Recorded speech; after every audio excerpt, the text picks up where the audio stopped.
ओम शांति। आज सतगुरुवार का भोग संदेश बीके शशि दीदी जी के द्वारा। आइए सुनते हैं बाबा ने क्या क्या राज खोले। तो आज सतगुरुवार के दिन आप सबकी यादों के साथ जैसे ही मैं वतन में पहुंची तो वतन में जाते ही क्या देखती हूँ, एक तरफ बहुत सुंदर सेलिब्रेशन चल रही थी और भारत के आजादी के निमित्त कई प्रकार के सेलिब्रेशन और भारत के इतिहास के एक बहुत सुंदर ऐसी गैलरी बनी हुई थी और सबके अंदर बड़ा उमंग और बड़ा अच्छा दृश्य दिखाई दे रहा था।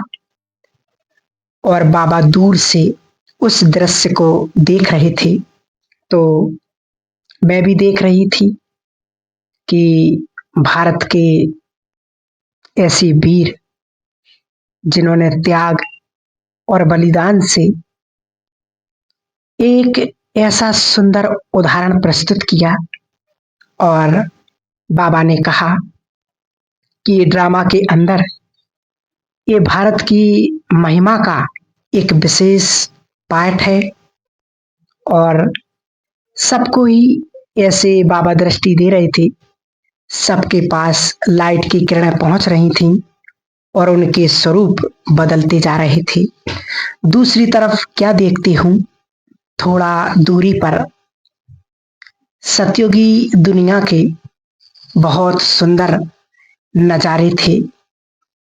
उसमें राजाओं महाराजाओं की एक सभा लगी हुई थी और कहीं पर गार्डन और नेचुरल ब्यूटी, फरिश्ते, देवताएं, पशु पक्षी अपने संपूर्ण स्वरूप में दिखाई दे रहे थे।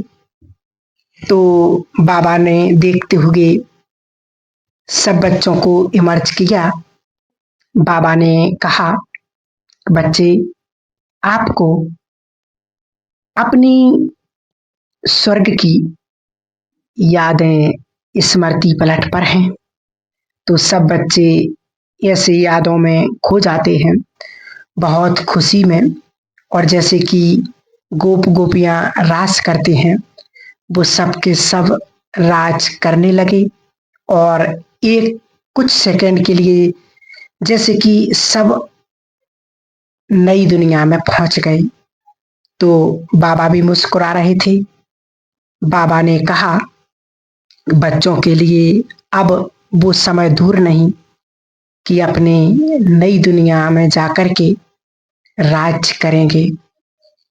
फिर बाबा ने कहा कि बाप देख रहे हैं कि बच्चों को अभी कौन से पुरुषार्थ में रहना है।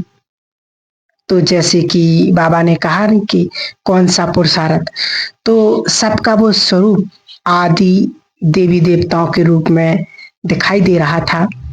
सब तख्त पर विराजमान थे और वो इतना सुंदर दृश्य था कि सबके सब विराजमान हैं और बाबा भी उसको देख करके बहुत मुस्कुरा रहे थे।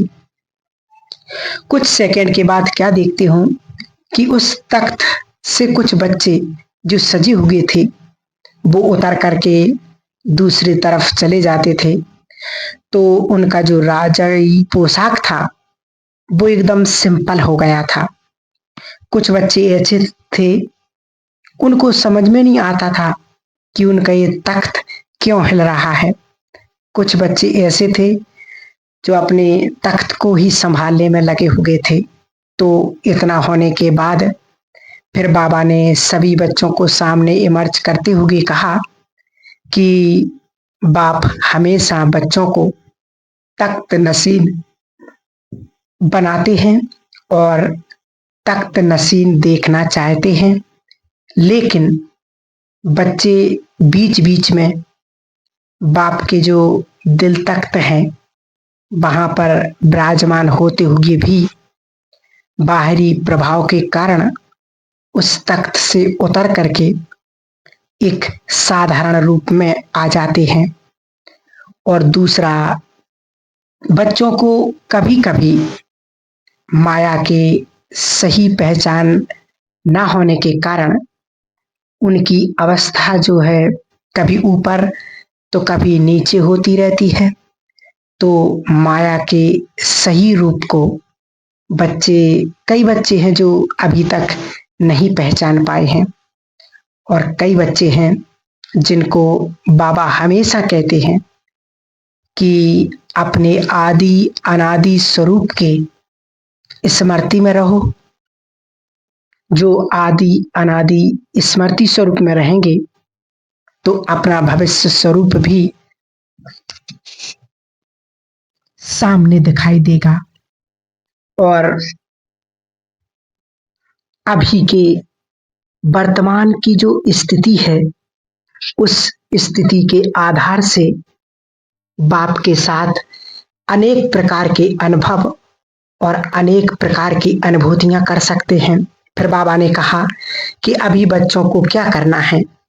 फिर से बाबा ने वो इष्ट रूप दिखाया और इष्ट रूप से उनके सामने जैसे भगत हैं और भगत अपनी मनोकामनाएं पूर्ण करने के लिए प्रार्थना कर रहे हैं।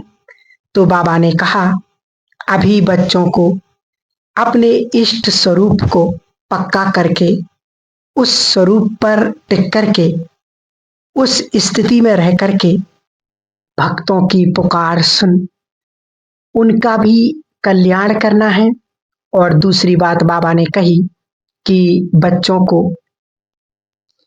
निर्विघ्न बन सभी को, पूरे ब्राह्मण परिवार को निर्विघ्न स्वरूप बनने के सहारा देना है, क्योंकि ब्राह्मण परिवार में भी कभी कभी बच्चे विघ्नों से घिर जाते हैं, तो उनका रास्ता क्लियर नहीं समझ में आता है और कंफ्यूज हो जाते हैं। तो बाबा ने कहा कि अभी जो नई दुनिया में जाना है, ब्राह्मण परिवार को निर्विघ्न स्वरूप बनाना है और भक्तों की पुकार के अनुसार उन्हें अंजलि दे करके बाप के सहारे का उनको अनुभव कराना है। फिर बाबा ने क्या किया कि सब बच्चों के हाथ में एक झंडा दिया। तो झंडा जैसे दिया तो सब बच्चे लेकर के बहुत खुश हो रहे थे। बाबा ने कहा कल चारों ही तरफ भारत का तिरंगा लहराया जाएगा, लेकिन बाबा बच्चों से चाहते हैं कि कौन सा ऐसा झंडा लहराना है। तो जो झंडा था उस झंडे के अंदर बीच में एक बहुत ही हीरा चमकता हुआ दिखाई दे रहा था और उस हीरे से चारों तरफ लाइट निकल रही थी और वो लाइट में पूरे विश्व के अंदर फैल रही थी। तो बाबा ने कहा कि अभी समय है बाप के प्रत्यक्षता का और अभी समय है सारे विश्व के अंदर बाप के पहचान देने का, और हर एक आत्मा ये समझे कि यही मेरा बाबा है, यही है, यही है जिसकी तलाश थी। तो वो झंडा जैसे कि किया तो वो झंडा ऊपर की ओर उड़ता जा रहा था। आसमान की ओर पहुंचते ही आसमान में भी एक इंद्रधनुष बन गया और इंद्रधनुष से इतनी सुंदर किरणें निकल रही थीं और चारों ही तरफ लाइट ही लाइट। तो लोगों को लाइट का साक्षात्कार हो रहा था और लोग ये देख रहे थे कि इतनी लाइट और शक्ति कहाँ से आ रही है। तो बाबा ने कहा अभी वह समय है कि बच्चों को बाप की प्रत्यक्षता का, और बाप बच्चों की प्रत्यक्षता के लिए बच्चों को हर प्रकार से संपन्न बना रहे हैं, लेकिन बच्चों को खुद भी निर्विघ्न बन सभी को निर्विघ्न बनाना है। फिर बाबा को भोग स्वीकार कराया। बाबा ने सबको वतन में भोग स्वीकार कराते हुए फिर से बाबा ने हर एक के हाथ में झंडा दिया, और झंडे के अंदर चारों ही तरफ बहुत ही सुंदर सितारे चमक रही थी और बीच में लाइट थी। बाबा ने कहा, ये सब मेरे बच्चे पूरे विश्व के चमकते सितारे, आशाओं के सितारे हैं, और सारे विश्व की आशाओं को पूर्ण करने वाले, बाप को प्रत्यक्ष करने वाले सदा ऊंचाई की ओर बढ़ते रहें। जैसे झंडा जितना ऊंचा बढ़ता जाता है, बाबा ने कहा सब बच्चे सदा ऊंचाई की ओर बढ़ते रहें। फिर तो बाबा को भोग स्वीकार कराकर वापस नीचे आ गई। तो ये था आज का भोग संदेश जो बाबा ने दीदी जी के द्वारा विशेष हम सभी बच्चों को कराया। ओम शांति।